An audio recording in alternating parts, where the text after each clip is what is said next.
Hello बच्चों, कैसे हैं सब? Fine, okay.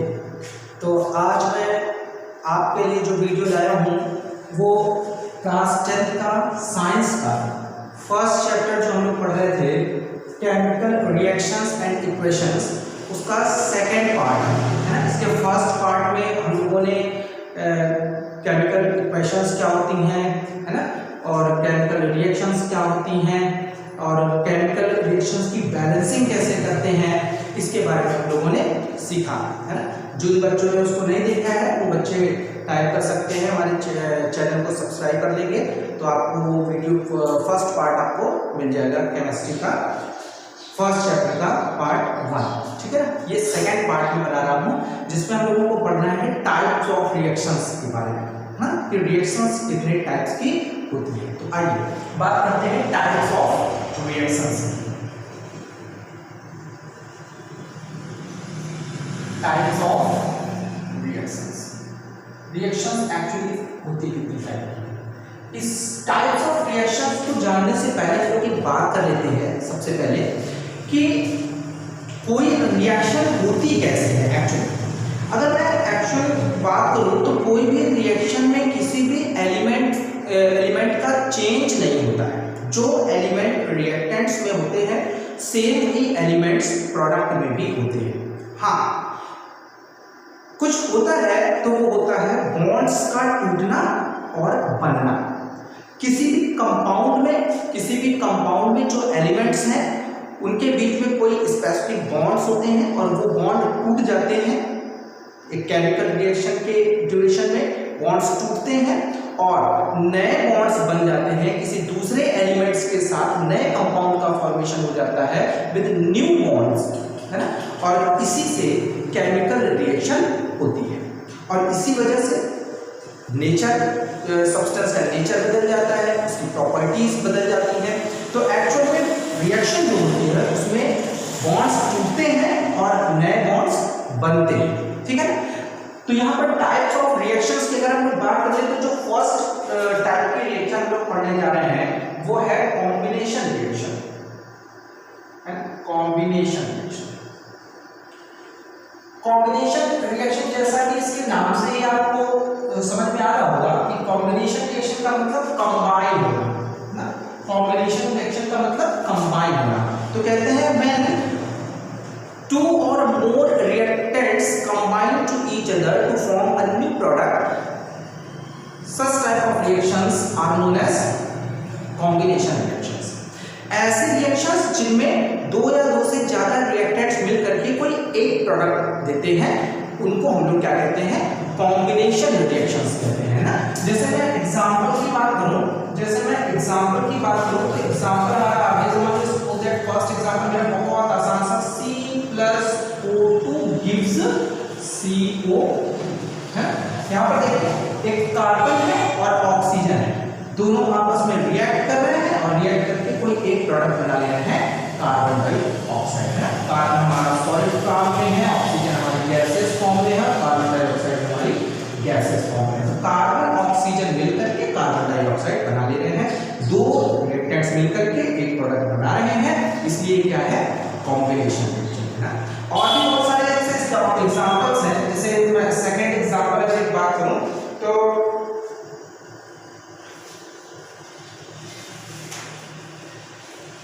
सेकंड एग्जांपल की बात करूं तो क्या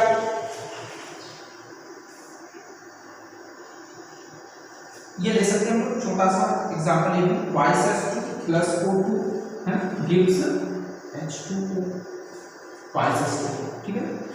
यहाँ पर देखिए कि हाइड्रोजन गैस ऑक्सीजन गैस आपस में कंबाइन हो रही है और वाटर मॉलिक्यूल का फॉर्मेशन कर रही है। दो रिएक्टेंट्स आपस में मिल रहे हैं तो क्या बना रहे हैं, वाटर का फॉर्मेशन कर रहे हैं। तो दो या दो से ज्यादा रिएक्टेंट्स आपस में मिल जाए। या फिर एक थर्ड एग्जांपल हम लोग और भी ले सकते हैं। थर्ड एग्जांपल देखिए CaO, ये है कैल्शियम ऑक्साइड, है ना। और कैल्शियम ऑक्साइड जब हम लोग वाटर इसमें डाल देते हैं, H2O डाल देते हैं, तो ये बना लेता है क्या, CaOH का होल प्लस, ना।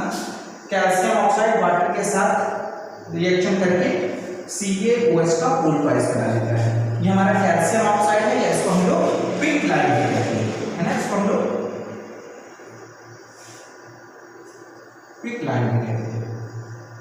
अब ये हमारा कहलाता है स्लैग लाइन।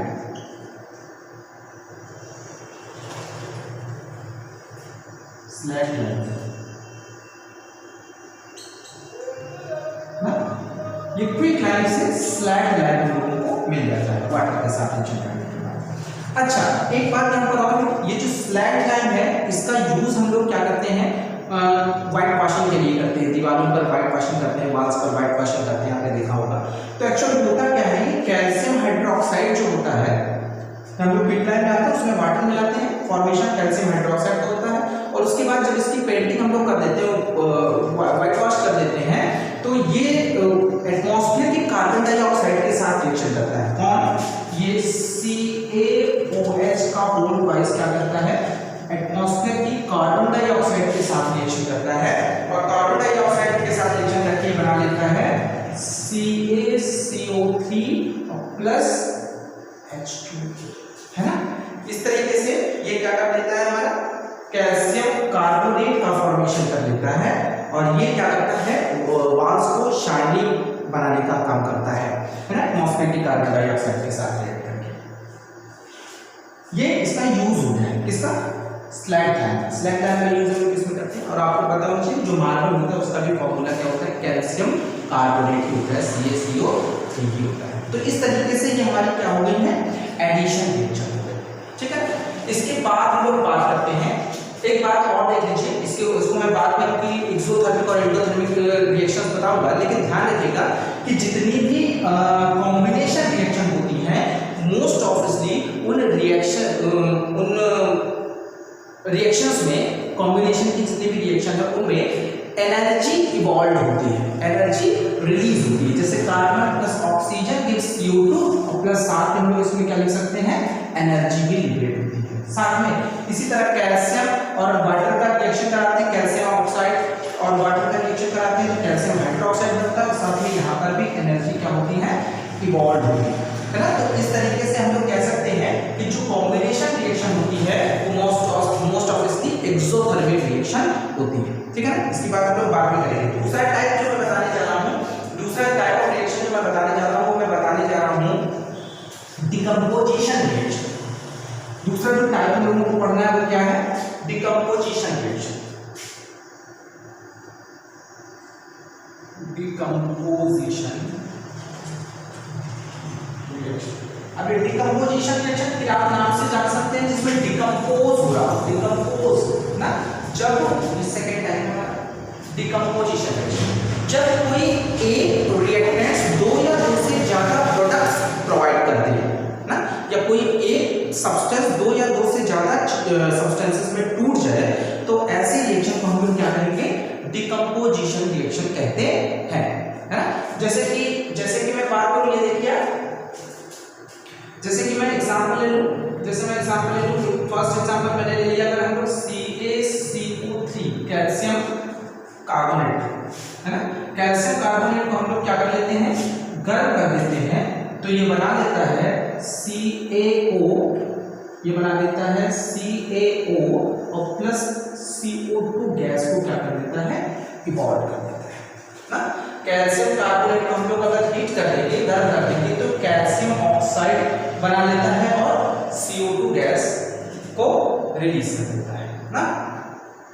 तो ये रिएक्शन हो गई डिकम्पोजिशन रिएक्शन। यहाँ एक सब्सटेंस है और दो सब्सटेंस में टूट रहा है, तो इसको हम लोग क्या कहेंगे, डिकम्पोजिशन रिएक्शन कहेंगे। या फिर और बात करो डिकम्पोजिशन रिएक्शन की, तो देखिए आप जैसे ट्वाइस सेकंड रिएक्शन हमारे पास ये है, ट्वाइस FeSO4, ट्वाइस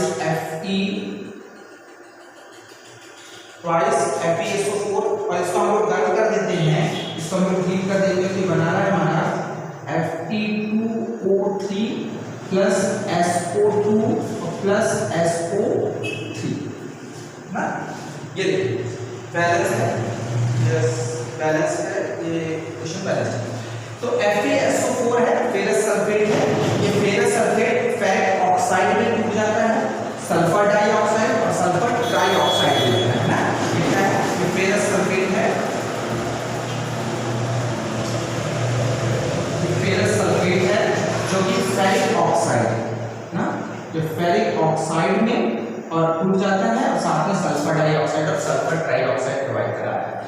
तो एक सब्सटेंस दो या दो से ज्यादा चीजों में टूट जा रहा है, ऐसी चीजों को, ऐसे रिएक्शंस को हम लोग क्या कहते हैं, डिकम्पोजिशन रिएक्शन कहते हैं, है ना। लेकिन एक बात और ध्यान रखिएगा, जो डिकम्पोजिशन रिएक्शन होता है उसके लिए एनर्जी यूज होती है। जब हम लोग इसको हीट कर रहे हैं तब ये टूट रहा है। जब कैल्शियम कार्बोनेट को हीट करेंगे यानी एनर्जी प्रोवाइड करेंगे तब वो कैल्शियम ऑक्साइड और कार्बन डाइऑक्साइड में टूट रहा है। तो जैसे भी मैंने बताया था, कॉम्बिनेशन रिएक्शन में एनर्जी इवॉल्व होती है, उसका जस्ट अपोजिट जो डिकम्पोजिशन रिएक्शन होती है उसमें एनर्जी का रिक्वायरमेंट होता है, एनर्जी यूज होती है। और इस तरीके की रिएक्शन को हम लोग एंडोथर्मिक रिएक्शन कहते हैं ना। मैंने कहा उसकी बात हम लोग बाद में करेंगे, लेकिन ये जो एनर्जी है वो कई तरीके से हम लोग प्रोवाइड करा सकते हैं। ये एनर्जी हम लोग कई तरीके से प्रोवाइड करा सकते हैं, जैसे एसिड डिकम्पोजिशन रिएक्शन, ऐसे डिकम्पोजिशन रिएक्शन जिसमें हीट देते हैं, हम लोग गर्म करते हैं, ऐसे डिकम्पोजिशन रिएक्शन को हम लोग क्या कहते हैं, थर्मल डिकम्पोजिशन कहते हैं। Thermal is related to the heat ना। तो यहां पर कह रहा हूं मैं कि जो डिकम्पोजिशन हीट देने से, एनर्जी की एक फॉर्म है हीट देने से जो डिकम्पोजिशन रिएक्शन हैपन होती है, ऐसी डिकम्पोजिशन रिएक्शन को हम लोग क्या कहते हैं, थर्मल डिकम्पोजिशन। इसको हम लोग कहते हैं थर्मल डिकम्पोजिशन रिएक्शन कहते हैं, ठीक है। जैसे अगर मैं ये बात कह रहा हूं कि ये कौन सी रिएक्शन है, तो ये थर्मल डिकम्पोजिशन रिएक्शन है। अच्छा, और दूसरी बात कर लीजिए, और जैसे मैं एक बात कर लूं तो हम लोग एक हमारा होता है इलेक्ट्रोलिटिक डिकम्पोजिशन रिएक्शन। दूसरा क्या है, इलेक्ट्रोलिटिक डिकम्पोजिशन रिएक्शन। ये इलेक्ट्रोलिटिक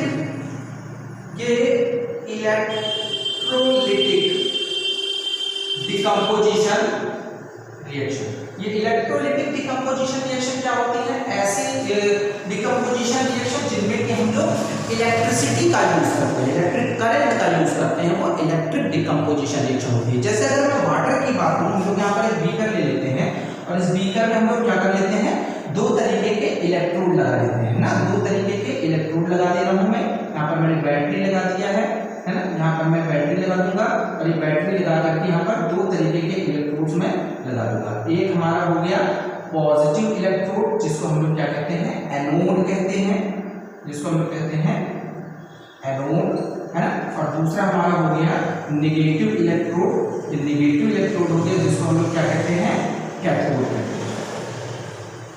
इसको हम लोग कहते हैं कैथोड, ठीक।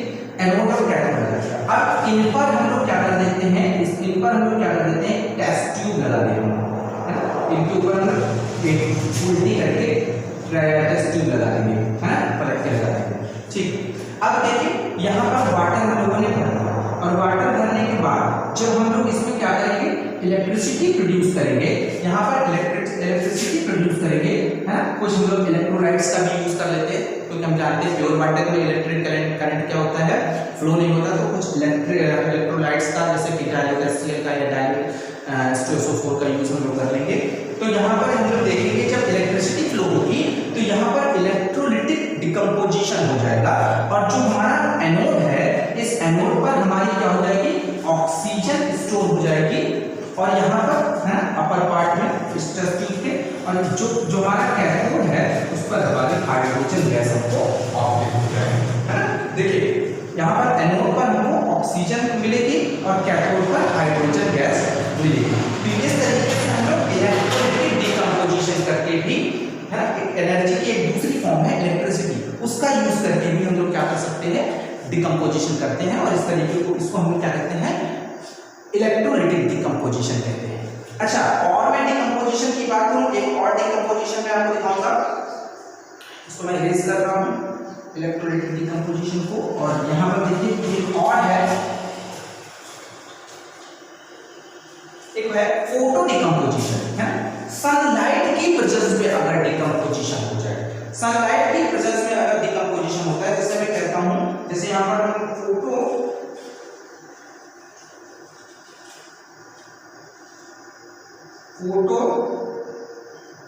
डिकम्पोजिशन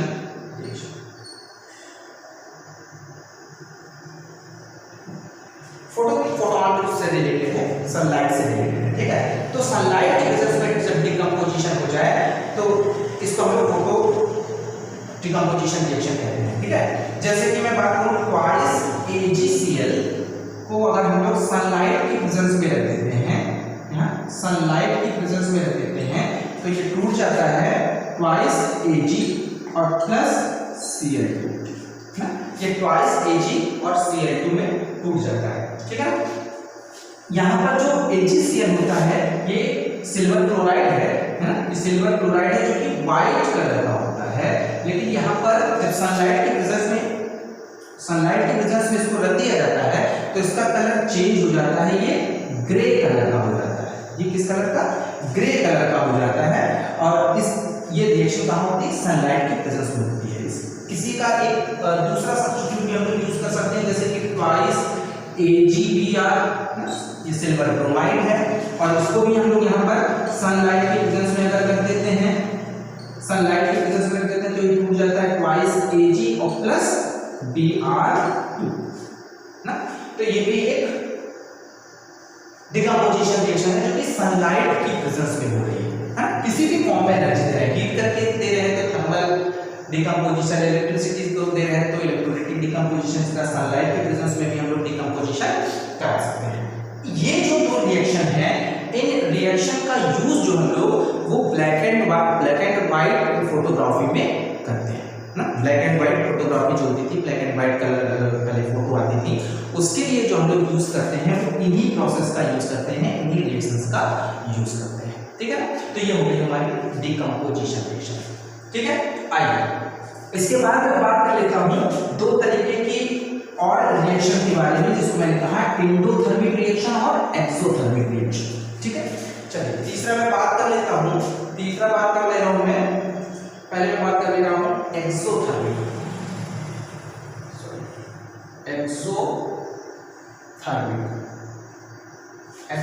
रिएक्शन क्या होता है? एक्स मींस रिलीज होना, एग्जिट ना, और थर्मिक मींस हीट। तो ऐसी रिएक्शंस जिनमें रिएक्शन के बाद हीट इवॉल्व होती है, ऐसी रिएक्शन को हम लोग एक्सोथर्मिक रिएक्शन कहते हैं। ऐसी रिएक्शन जिसमें एनर्जी लिबरेट होती है, ऐसी रिएक्शंस को हम लोग क्या कहेंगे? एक्सोथर्मिक रिएक्शन कहेंगे। जैसे कि अभी ही हम लोगों ने पढ़ा कि C+O2 gives CO2 और प्लस यहाँ पर क्या मिलेगी आपको? हीट मिलेगी, प्लस आपको यहाँ पर हीट मिलेगी। तो ये क्या हो रही है? हमारी हीट रिलीज हो रही है, इसलिए ये क्या है? एक्सोथर्मिक रिएक्शन है। इसी का भाई और एग्जांपल है, कभी हम लोगों ने लिया था कौन सा? ये CaO और प्लस इसमें हम लोग H2 को जब डालते हैं तो ये क्या करता है? CaOH का होल ट्वाइस बना देता है और प्लस यहाँ पर भी आपकी हीट लिबरेट होती है, रिलीज होती है, ठीक है। और बात करूं तो जब रेस्पिरेशन की बात कर लेते हैं, है ना, जो रेस्पिरेशन होता है हमारी बॉडी के अंदर होता है रेस्पिरेशन, जिसमें ग्लूकोज क्या होता है?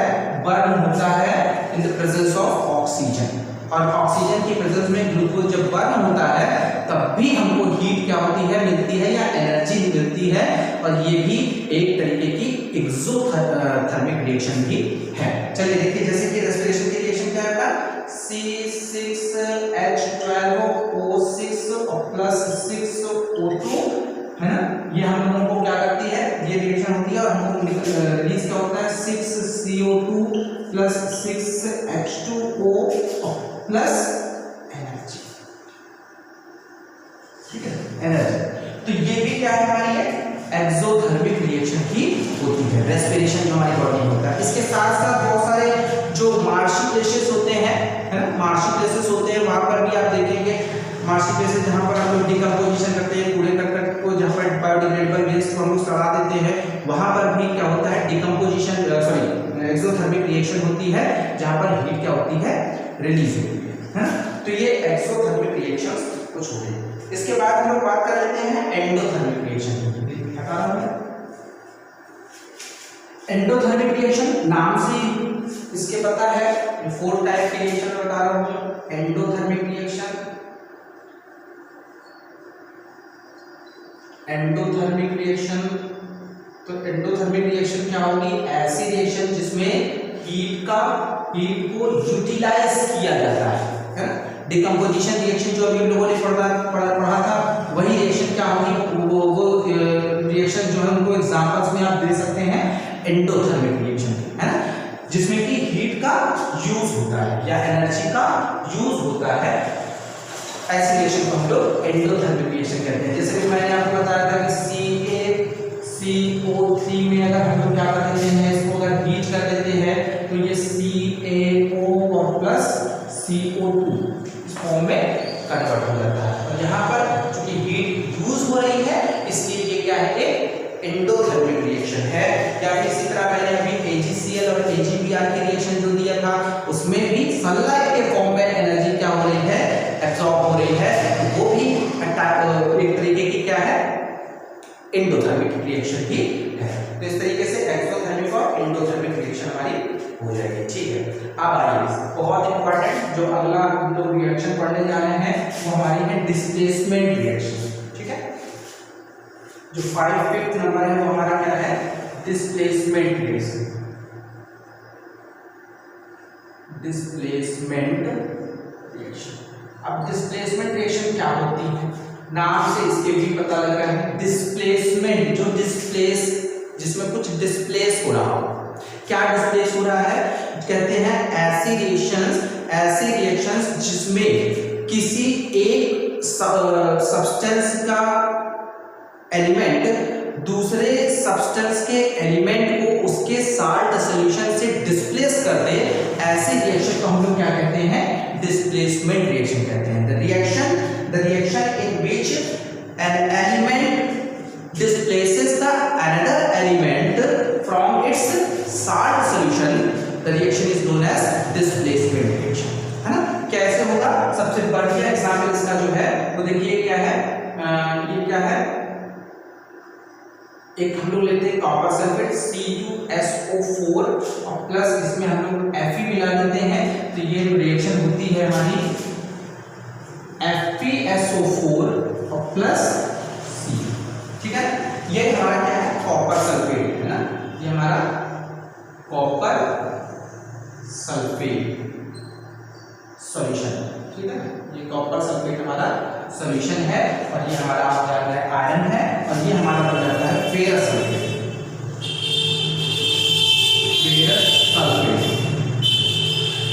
फेरस सल्फेट का सॉल्यूशन बन जाता है, साल्ट सॉल्यूशन बन जाता है और कॉपर क्या हो जाता है?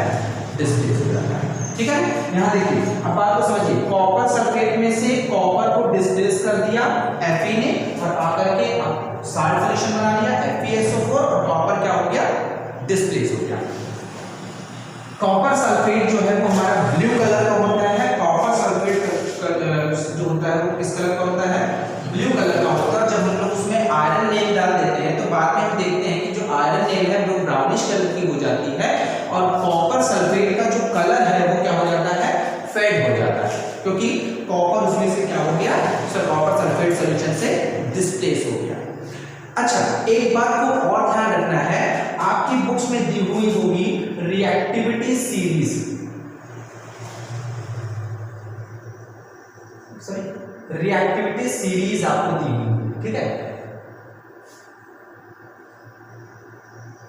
रिएक्टिविटी सीरीज क्या होती है? ये हमको बताएगी कि कौन सा एलिमेंट ज्यादा रिएक्टिव है। जो ज्यादा रिएक्टिव एलिमेंट है वो लेस रिएक्टिव एलिमेंट के साल्ट सॉल्यूशन में से लेस रिएक्टिव एलिमेंट को क्या कर सकता है? डिस्प्लेस कर सकता है ना।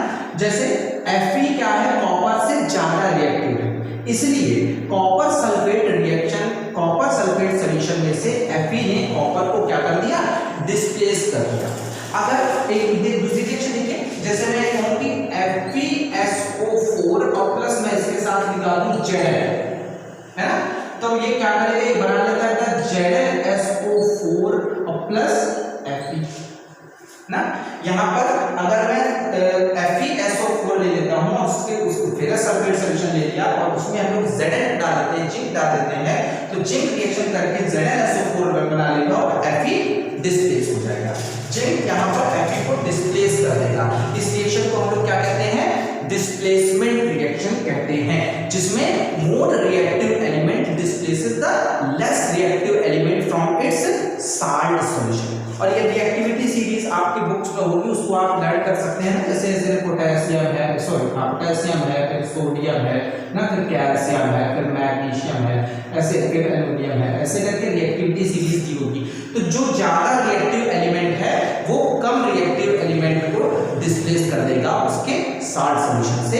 इस रिएक्शन को हम लोग क्या कहते हैं, डिस्प्लेसमेंट रिएक्शन कहते हैं, है ना। एक बात और ध्यान रखना, जैसे मैं ये कह दूं कि FeSO4 + C, है ना, जैसे मैंने ये क्वेश्चन आपको दे दिया, complete the reaction FeSO4 + C। अब आगे रिएक्शन कंप्लीट करके तो आपको कहा, तो आप इसके आगे कहोगे नो रिएक्शन टेक्स प्लेस, है ना, नो रिएक्शन टेक्स प्लेस, यहाँ पर कोई रिएक्शन नहीं होगी। क्यों? क्योंकि कॉपर लेस रिएक्टिव है देन Fe, इसलिए ये FeSO4 में से फेरस सल्फेट सॉल्यूशन में से Fe को डिस्प्लेस नहीं कर पाएगा। क्यों नहीं कर पाएगा? Because Fe is more reactive than copper, है ना। ठीक है, आइए दूसरी बात जो मैं करने जा रहा हूं अगले टाइप ऑफ रिएक्शन की, वो अगला टाइप ऑफ रिएक्शन हमारा है डबल डिस्प्लेसमेंट रिएक्शन, है ना। ऐसे जैसे यहाँ पर एक ही डिस्प्लेस हो रहा था, वैसे यहाँ पर डबल डिस्प्लेसमेंट होगा। डबल डिस्प्लेसमेंट रिएक्शन में हम लोग कहते हैं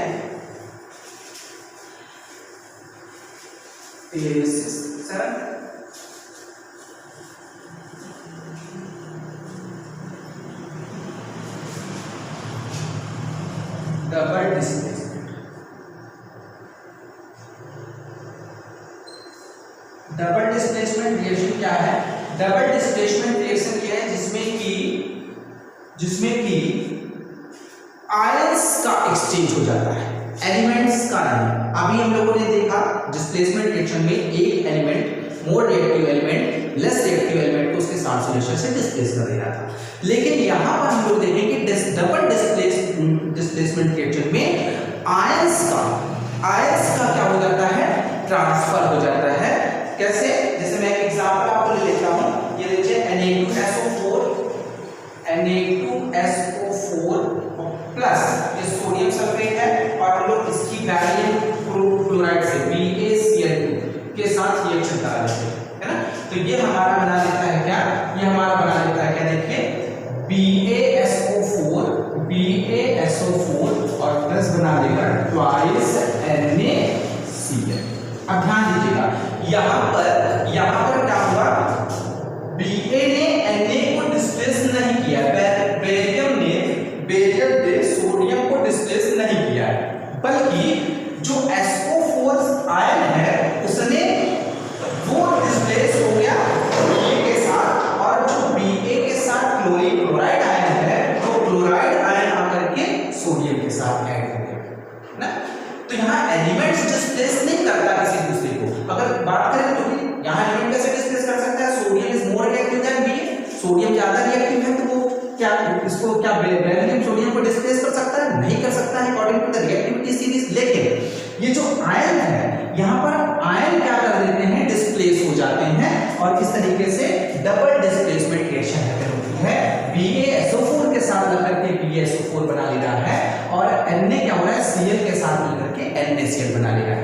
सुनिए एक बात, एक और थोड़ा सा खास बात, अब क्लास 9 में आपने वैलेंसी देखी होगी, तो अगर मैं सोडियम की वैलेंसी देखूं तो सोडियम की वैलेंसी होती है +1, और सल्फेट आयन की, सोडियम की तो वैलेंसी होती है वो +1 होती है, और सल्फेट आयन की जो वैलेंसी होती है वो क्या होती है, SO4 की होती है -2, है ना।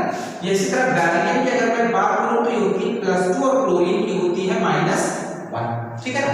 तो यहाँ पर देखो अभी तक क्या था, +1 वैलेंसी वाला -2 वैलेंसी के साथ जुड़ा हुआ था, कंडीशन के अकॉर्डिंग जुड़ा हुआ था, ठीक है। अब Ba क्या है, Ba2 वाला जिसकी वैलेंसी 2 है वो क्लोरीन 1 वैलेंसी वाले के साथ जुड़ा हुआ था, लेकिन जब ये दोनों पास आए और Ba2 वैलेंसी वाले ने अपने भाई को देखा जिसके पास -2 वैलेंसी है SO4, तो ये दोनों आपस में ज्यादा स्ट्रॉन्गर बॉन्ड बना सकते हैं, क्योंकि इसकी वैलेंसी +2 और इसकी वैलेंसी -2, तो ये ज्यादा रिएक्टिव हो गए और ये आपस में रिएक्शन करके अलग कर बना। और Na प्लस वैलेंसी है 1 की और Cl पर माइनस की, तो ये दोनों आपस में ज्यादा कंफर्टेबल है, इसलिए ये दोनों आपस में आकर के एक्सचेंज हो जाता है in case of the double displacement reaction. Okay, इस तरीके के रिएक्शन को हम लोग क्या कहते हैं, डबल डिस्प्लेसमेंट रिएक्शन कहते हैं। और खास बात ये होती है कि जो डबल डिस्प्लेसमेंट रिएक्शन होती है उसमें प्रेसिपिटेट का फॉर्मेशन हो जाता है ना। जैसे BaSO4 हमारा यहाँ पर क्या मिल जाता है, PPT मिल जाता है, प्रेसिपिटेट मिल जाता है, बेरियम सल्फेट का हमको प्रेसिपिटेट मिल जाता है। तो अगर मैं कहूँ कि प्रेसिपिटेट रिएक्शन जो डबल डिस्प्लेसमेंट रिएक्शन होती है वो मोस्टली क्या होती है, प्रेसिपिटेट रिएक्शन होती है। तो अगर आपको कभी दे दिया जाए कि एग्जांपल लिखने के लिए प्रेसिपिटेट रिएक्शन का, तो आप इसको आसानी से लिख सकते हो। इस रिएक्शन को लिख दो तो प्रेसिपिटेट फॉर्मेशन की रिएक्शन हो जाएगी, जो डबल डिस्प्लेसमेंट रिएक्शन की रिएक्शंस होंगी। इसी तरह कलर चेंज के लिए आपको मैंने फर्स्ट वीडियो में जब आपको बताया कि चेंज इन कलर कैरेक्टरिस्टिक है केमिकल रिएक्शन की, तो आपको कहीं भी कोई ऐसी रिएक्शन लिखी जिसमें कि चेंज इन कलर हो रहा हो, तो अभी आपने देखा फेरस सल्फेट और कॉपर सल्फेट और आयरन की रिएक्शन, तो वो चेंज इन कलर के लिए बेस्ट एग्जांपल हो जाएगा। तो इस तरीके से आप रिएक्शंस को दे सकते हैं। ठीक है, अब लास्ट हम लोग बात करने जा रहे हैं ऑक्सीडेशन एंड रिडक्शन रिएक्शन, है ना। बहुत इंपॉर्टेंट है ऑक्सीडेशन और रिडक्शन रिएक्शन। और ये ऑक्सीडेशन एंड रिडक्शन रिएक्शन इसमें यहाँ पर इन्हें हम लोग इंटरमीडिएट में भी पढ़ेंगे, 11th क्लास में भी पढ़ेंगे आप, ठीक है। तो यहाँ पर जो नेक्स्ट जो बात करने जा रहे हैं यहाँ पर वो है ऑक्सीडेशन एंड रिडक्शन, ठीक है। ऑक्सीडेशन एंड रिडक्शन रिएक्शन की बात करने जा रहे हैं। देखिए, oxidation reaction and reduction reaction को कंबाइनली हम लोग रिडॉक्स रिएक्शन भी बोलते हैं। इसको क्या बोलते हैं, रिडॉक्स रिएक्शन भी बोलते हैं। ऑक्सीडेशन और रिडक्शन रिएक्शन को हम लोग कंबाइनली रिडॉक्स रिएक्शन भी बोलते हैं। ऑक्सीडेशन क्या होता है, जब किसी एलिमेंट के साथ ऑक्सीजन का एडिशन हो जाए तो ऐसी रिएक्शन को हम लोग ऑक्सीडेशन रिएक्शन कहते हैं, है ना। और जब किसी एलिमेंट से या किसी कंपाउंड से ऑक्सीजन रिलीज हो जाए तो उसको हम लोग क्या कहते हैं, रिडक्शन रिएक्शन कहते हैं। मींस ऑक्सीजन का ऐड होना ऑक्सीडेशन और ऑक्सीजन का रिमूव हो जाना ये होगा हमारा रिडक्शन, है ना। जैसे ऑक्सीडेशन के लिए सबसे बढ़िया मैं एग्जांपल ले दूं, C+O2 gives CO2 ना। कार्बन ऑक्सीजन के साथ जुड़ गया ना, ऑक्सीजन को जोड़ दिया तो ये क्या हो गया, हमारा ऑक्सीडेशन हो गया। ये कार्बन का क्या हो गया, ऑक्सीडेशन हो जा रहा है ना। या मैं एक और दूसरा एग्जांपल दे दूं, या दूसरा मैं एग्जांपल दे दूं कि twice Cu plus O2 gives twice CuO, copper oxide का फॉर्मेशन। जो कॉपर होता है उसको ऑक्सीजन के साथ हम लोग जब हीट कर देते हैं, जब कॉपर को हम लोग ऑक्सीजन के साथ हीट कर देते हैं तो जनरली कॉपर क्या होता है, रेडिश ब्राउन कलर का होता है। लेकिन ऑक्सीजन के साथ जब इसको हीट कर देते हैं तो ये ब्लैक कलर में कन्वर्ट हो जाता है। ये कॉपर ऑक्साइड जो होगा वो किस कलर का होगा, ब्लैक कलर में कन्वर्ट हो जाता है।